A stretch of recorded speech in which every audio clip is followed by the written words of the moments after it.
Olá, boa tarde para você. O Repórter Brasil vai mostrar Carnaval sem assédio, as campanhas que buscam evitar o abuso contra as mulheres durante a folia.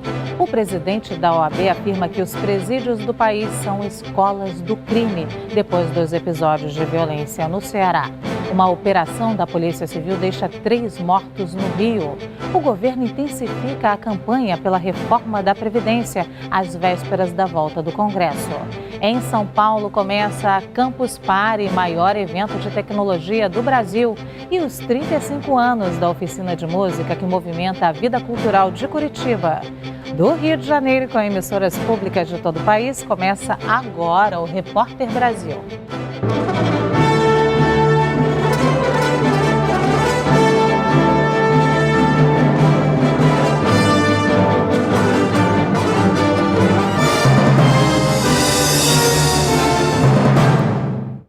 No momento em que as mulheres se unem para denunciar abusos no mundo inteiro, o assunto também ganha força aqui no Brasil às vésperas do Carnaval. Surgem campanhas para deixar clara a diferença entre paquera e assédio e para combater casos de violência contra a mulher. Até o fim do Carnaval, mais de 400 blocos espalhados pela cidade vão reunir 6 milhões de cariocas e turistas. Em meio à folia, uma preocupação é compartilhada por muitas mulheres, investidas indesejadas e abusivas por parte de homens. Uma pesquisa recente do Datafolha mostra que 4 em cada 10 brasileiras com pelo menos 16 anos de idade já sofreram assédio sexual.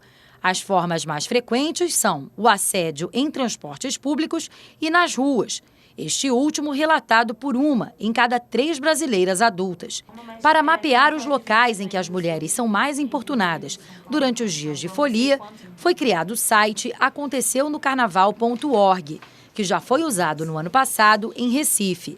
Este ano, pela primeira vez, vai reunir relatos de casos também no Rio de Janeiro. A coordenadora de mobilizações da ONG Meu Rio, responsável pela plataforma, explica que o objetivo é contribuir para a formulação de medidas mais eficazes contra esses episódios. Tendo esse mecanismo de fazer esse tipo de mapeamento, é um dado concreto que mostra onde a gente pode levar lá na Secretaria de Segurança e falar, olha, tem esse dado aqui, a gente tem 50 mil relatos, e aí, o que vocês vão fazer? Para alertar os homens sobre a inconveniência de comportamentos deste tipo, este grupo de mulheres criou a campanha Não é Não e vai distribuir mais de 10 mil tatuagens temporárias com a mensagem no Rio de Janeiro e em outros estados. A paquera no Carnaval, ela é bem-vinda, claro, né? Tá todo mundo nesse clima de folia e tal, mas a questão é ouvir ou não, é respeitar. O principal de ter consciência é a questão do consentimento. Então, começou qualquer tipo de abordagem, a mulher falou, não quero, precisa parar. Apesar de causarem revolta em muitas mulheres, essas abordagens não são definidas pela legislação em vigor de 1941 como assédio. Para ser caracterizado dessa forma, o fato deve ocorrer apenas em ambientes de trabalho, quando há um grau de hierarquia.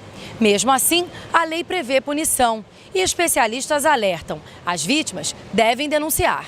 A mulher precisa denunciar quando isso acontece, na delegacia mais próxima, se tiver uma delegacia especializada de atendimento à mulher, melhor, mas se não for uma delegacia comum que vá, às vezes você pode ter um policial na rua que pode te ajudar também, ou Disque 180, que também existe para a mulher ligar.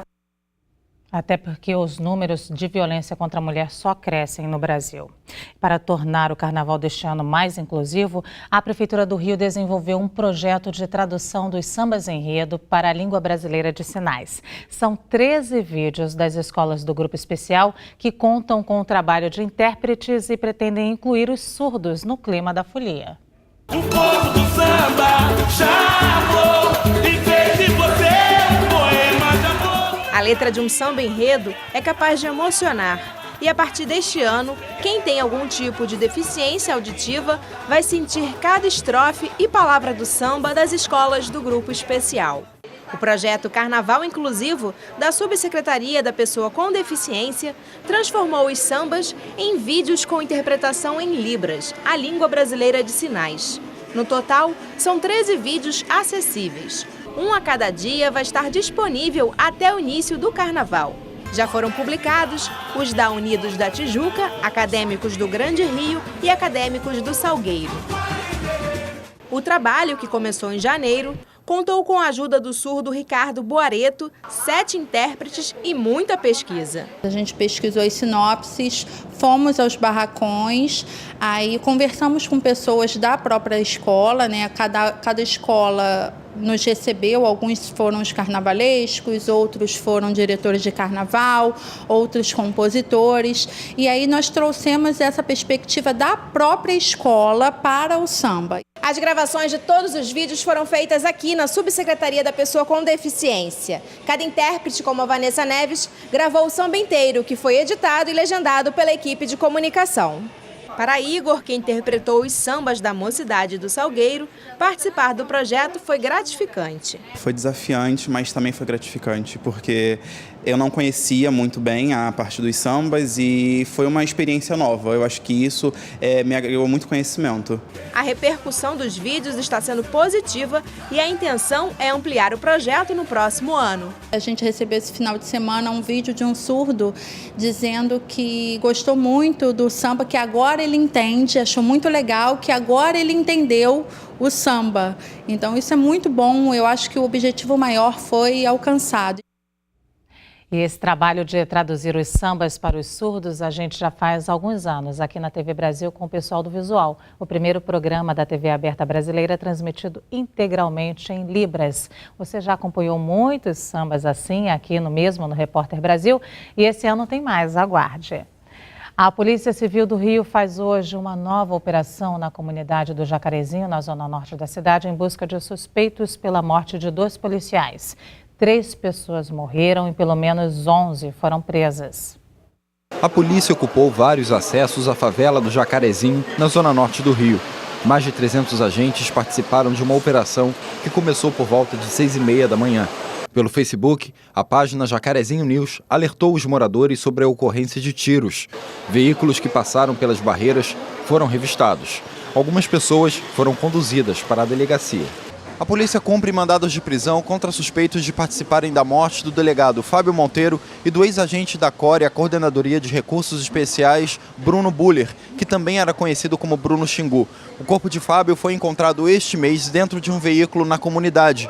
Bruno foi baleado durante uma operação em agosto do ano passado na favela do Jacarezinho. Na última quinta-feira, uma operação da Polícia Civil na comunidade terminou com a prisão de 18 suspeitos. Entre eles, Wellington de Souza Macedo, apontado como chefe do tráfico no local e acusado de envolvimento na morte de Buller. Em Brasília, o governo intensifica as negociações pela reforma da Previdência a poucos dias da retomada das atividades no Congresso Nacional. Quem conta sobre essa movimentação é a repórter Selma Dias. Boa tarde, Selma. Oi, Luciana, boa tarde a você e a todos. Olha, com o fim do recesso, a reforma da Previdência volta com tudo, mas eu diria, na verdade, que ela já voltou. Hoje, por exemplo, tem 2 reuniões importantes. O presidente aqui da Câmara, Rodrigo Maia, vai conversar agora à tarde com o presidente Michel Temer e depois a reunião aí é com os líderes governistas. A campanha, e por que eu digo que essa campanha de convencimento, ela já começou, essa campanha em prol da reforma da Previdência, ela já começou, porque desde a semana passada, o presidente Michel Temer tem se esforçado pessoalmente para popularizar aí esse assunto. Ele vem concedendo entrevistas a televisões abertas e também programas de rádio. A mensagem do presidente é sempre de otimismo. Ele garante que a população de baixa renda não vai perder direitos com essa reforma e que ela é essencial para garantir o equilíbrio das contas públicas. Temer também tem falado aí diretamente aos deputados, pedindo para que eles não se intimidem aí com as eleições e que revejam suas opiniões em relação a esse texto. O presidente quer votar, a intenção dele é votar a reforma da Previdência em fevereiro, no mais tardar em março. Agora, o que a gente não sabe é como esses deputados vão retornar, já que eles estiveram nos estados, em contato com as bases, ou seja, receberam o feedback, o retorno aí dos eleitores. O líder do PT aqui na Câmara, Paulo Pimenta, disse que esse recesso acabou prejudicando o governo, que chegou até a perder votos em relação ao que tinha no mês de dezembro. Opinião contrária aí do governista, o deputado Darcísio Peronde. Ele reconhece que a base ainda não tem os 305 votos necessários para aprovação, mas disse que durante o recesso o governo ganhou votos, que o apoio aumentou. Vamos ouvir um trecho da entrevista do deputado. Os líderes são decisivos. O que nós notamos nesses 20 dias? Nós aumentamos 30 votos. Tá? E mais foi dos deputados contrários.